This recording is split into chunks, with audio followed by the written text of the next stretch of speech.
আমার মা একদিন কাশি থামিয়ে বলেছিল, খোকা, আমার পাশে একটু বসবি। সেদিন আমি বলেছিলাম, মা, 6:10 আমার ফ্লাইট, এখনই বেরোবো। আজ আমি একা কুড়িতলার ডাইনিং টেবিলে। কেউ আমাকে খেতে ডাকে না, কেউ বলে না একটু ভাত দেই। ডাইনিং টেবিলে একটা বিড়াল বসে থাকে। থাক,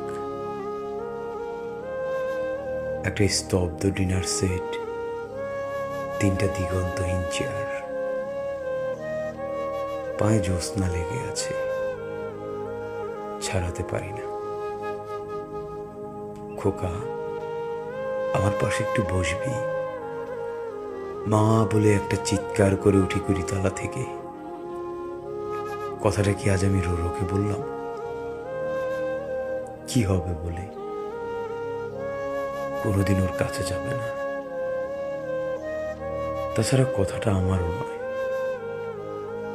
একটা গোটা সল্ট লেক, একটা বিধাননগর চিৎকার করে বলছে, খোকা, আমার পাশে একটু বসবি? খোকা, আমার পাশে একটু বসবি?